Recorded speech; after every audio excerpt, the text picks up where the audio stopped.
Hi, I'm Greg. Welcome to Be the Man. This is our journey into beekeeping.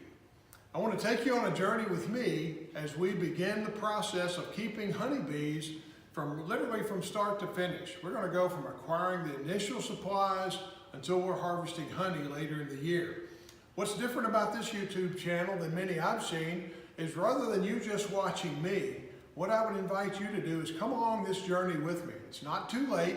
In fact, as we're filming this, it's early April, and we have plenty of time to get a hive, to get bees, and to begin the process. So you can go after watching this video and acquire your own hive and literally go through this journey with me. So sit back and relax and we'll begin. Okay, well, you may ask why beekeeping? Well, I would ask why not? As I begin to study beekeeping and honeybees, I find they're fascinating creatures. The way that they work as a colony, the way they work together, the way they organize everything, it's just a fascinating creature to study. Besides that, they're critically important to our ecosystem. They're important to the environment. They're important in the way flowers and plants and everything are pollinated using the honeybee. And the honeybees have been under duress in the last several years.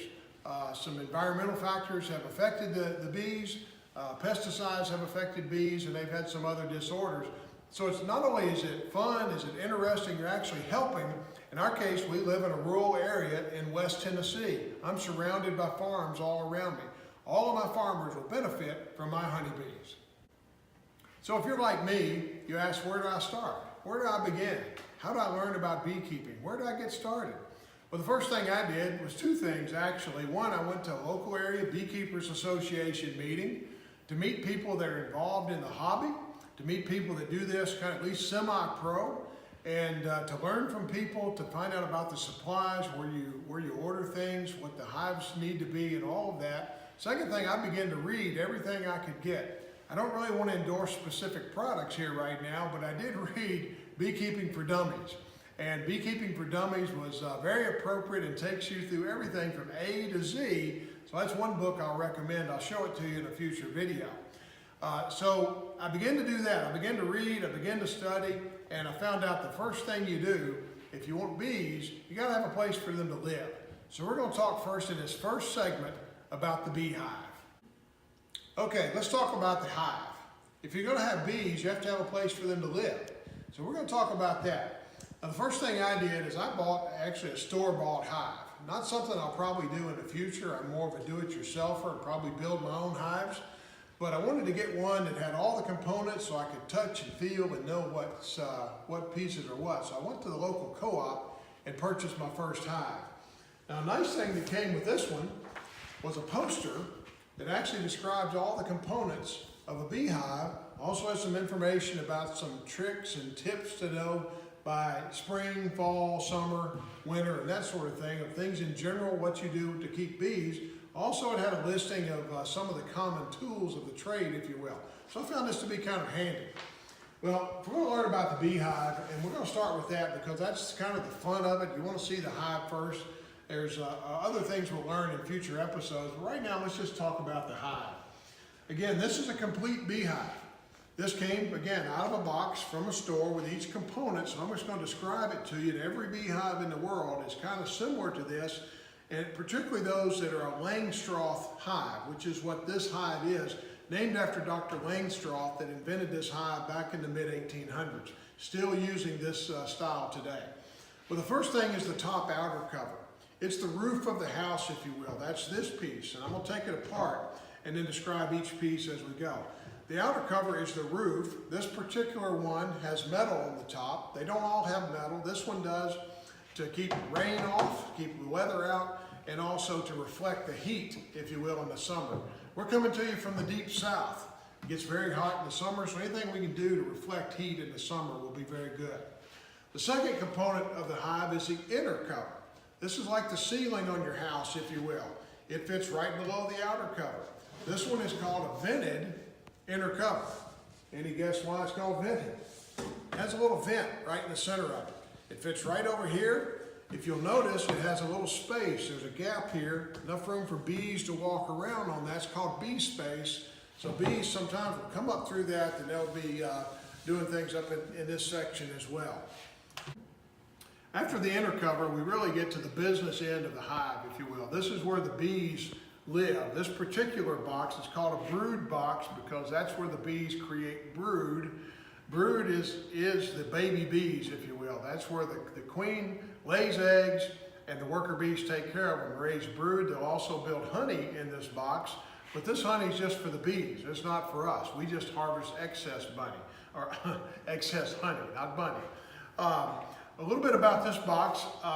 Inside this are frames. These frames are what the bees will walk on. It's actually coated with beeswax. This one has a black foundation, really just for me, for the beekeeper, easier for me to see if the queen's laying eggs against a black backdrop. But since this is coated with beeswax to kind of prime it, if you will, the bees will draw this out into combs that are maybe that long. And that's where, in this case, since this is the brood box, that's where the baby bees will be raised. And later on, we'll talk about the box that's called a super, where the honey will be, where they put honey kind of for us, if you will. This is a 10-frame hive. Interesting name. Name that because it has 10 frames. There's others that have 8 frames.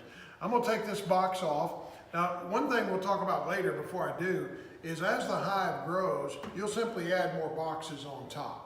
Kind of like a tree, if you will. The bees will work up here. As they fill this box, you'll add another box on top of it, and the bees will keep going. Eventually, you'll add what's called a super above that, and that's where the honey will be. So I'm going to set this aside. That's the brood box. Okay, so far we've talked about the outer cover, the inner cover, and we talked about the hive body or the brood box. This is the business end of the hive that we talked about with the frames in it. Now we're going to talk about the screened bottom board. Now, in this case, some people call it a bottom board. It's a solid bottom board. Ours is a screened bottom board, and pretty obvious why that is. I'll show you here in just a second. I'll set this aside for a second. I'll talk about this in a moment. But this is the bottom, and it's screened. It's screened for 2 purposes. One is it lets additional ventilation come up to keep the bees' temperature correct. The other thing is it allows other things to fall through the screen, land on this white coroplast here, so you can see what's happening in the hive. So sometimes you might just pull this out as you're inspecting the hive first. Bees get mites. This would let you see the mites because they would fall through the screens. The bees wouldn't. Also, you can see if wax is falling on this to tell you some activity in the hive. So anyway, it's a screened bottom cover for that purpose. The last thing that we'll talk about today is this is the reducer. The bees walk in across this board. This reducer sits right here. So the bees actually walk through the front door. That's how they get into the hive. As you can see from here, it's a pretty wide gap. A lot of bees can walk through there at the same time. There are times, like in the winter, when you want to reduce that. You turn it this way, and now you have a much smaller gap where only 1 or 2 bees can go through that at a time. So you'll do that based on what's going on. Also, part of the colony, part of the fascinating part of bees, and we're going to learn this as we go along, is some of the bees' jobs are to be the guard bees. They're guarding the hive from other bees that are robbing it, or maybe from ants or other predators. And so if you're having that situation going on, you'd put the reducer on because it takes fewer guards to guard that little opening as it does to guard the wide opening. So very important part of the hive there. So I'm just going to reassemble back. Got the screened bottom board. On top of that sits the hive body. In this case, it's a brood box. It's the only one. Again, if all you had was this, you would never get any honey for your own consumption. It would just be for the bees. Then we have the inner cover that's vented. It sits on top there. Then we have the outer cover that sits on top there. And that makes up the Langstroth beehive that we'll add to, and we'll talk a little bit about later on.